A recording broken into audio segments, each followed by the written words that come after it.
बिल्ली और चूहों की कहानी। एक बार एक बिल्ली थी। वो बहुत ही चालाक और चौकस थी और उसकी इसी चालाकी और चौकसी को देखकर चूहे भी सावधान हो गए थे और अब चूहे बिल्ली के हाथ नहीं आ रहे थे।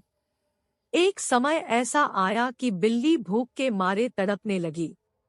एक भी चूहा उसके हाथ नहीं आता था, क्योंकि वो उसकी आहट सुनते ही तेजी से अपने बिल में छुप जाते थे।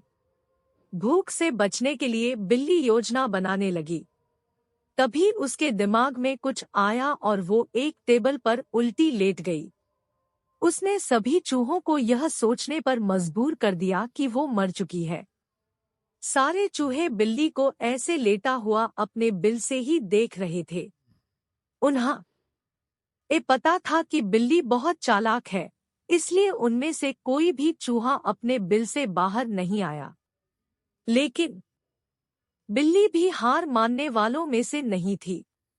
वो बहुत देर तक उसी टेबल पर उल्टी लेटी रही। धीरे धीरे चूहों को लगने लगा कि बिल्ली मर चुकी है। वो जश्न मनाते हुए अपने बिल से निकलने लगे। चूहे जैसे ही बिल्ली की टेबल के पास पहुंचे, उसने उछलकर दो चूहे पकड़ लिए। इस तरह बिल्ली ने इस बार तो अपने पेट को भर लिया, लेकिन चूहे अब और भी ज्यादा सतर्क हो गए। दो चूहे खाने के बाद बिल्ली दोबारा भूख से तड़पने लगी, क्योंकि चूहे अब बिल्कुल भी लापरवाही नहीं बरतना चाहती थे।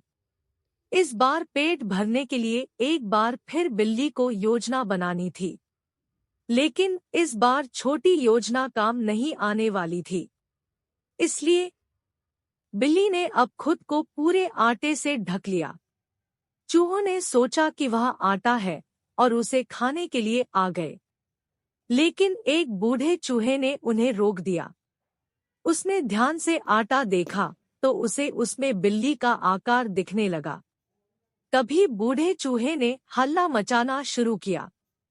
उसने कहा, सब अपने बिल में चले जाओ, यहाँ आटे में बिल्ली छुपी है। बूढ़े चूहे की बात सुनकर सारे चूहे अपने बिल में चले गए। जब बहुत देर तक एक भी चूहा बिल्ली के पास नहीं पहुंचा, तब बिल्ली थकने की वजह से उठ गई। इस तरह बूढ़े चूहे ने अपने अनुभव से सारे चूहों की जान बचा ली। कहानी से सीख। बिल्ली और चूहे की कहानी से यह सीख मिलती है कि बुद्धि का इस्तेमाल करके धोखे से बचा जा सकता है।